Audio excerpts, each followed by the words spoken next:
सही बच्चों को नमस्कार। हम बात कर रहे हैं नीट फिजिक्स के जो प्रीवियस ईयर क्वेश्चंस आए हैं, पीवाईक्यू जिनको कहते हैं, आप इस वर्ड से आप नोन होंगे, उसके क्वेश्चंस अपलोड कर रहे हैं।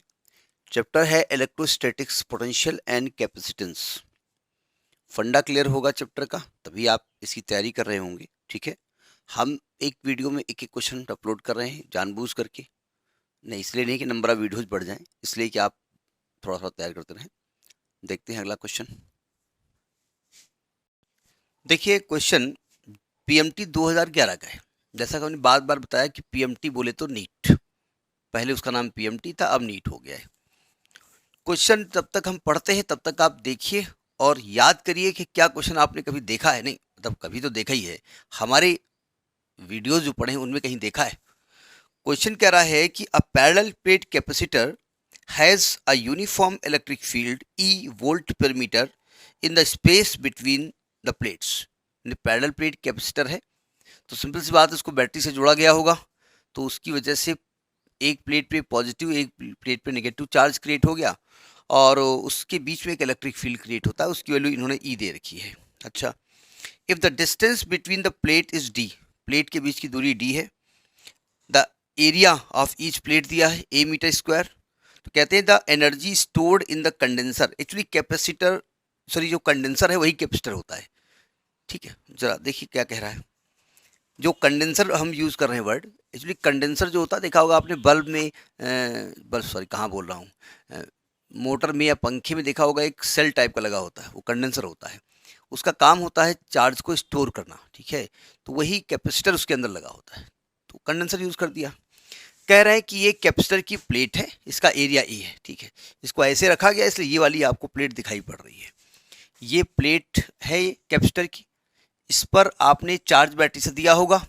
एक प्लेट पे मान लिया प्लस क्यू चार्ज हो गया, एक प्लेट पे माइनस चार्ज हो गया, और इसके अंदर एक इलेक्ट्रिक फील्ड ई क्रिएट हो गया, और ये प्लेट के बीच की दूरी है और इस एरिया ऑफ द प्लेट ए है।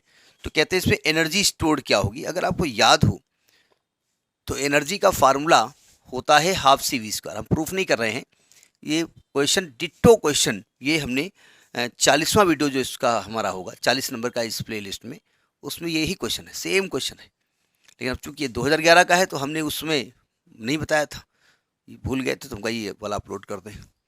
तो देखिए हाफ, और सी का मतलब क्या है, epsilon not a upon D. भाई एयर कैपेसिटर है ना, आपसे ये तो कहा नहीं गया कि इस कंडेंसर के अंदर कोई मीडियम भरा हुआ है।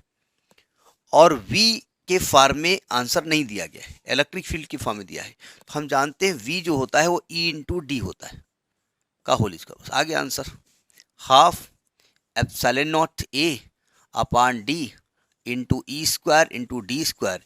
एक डी से डी कैंसिल हो जाएगा, तो half epsilon not E square into A into D. तो ये एनर्जी का फार्मूला हो गया।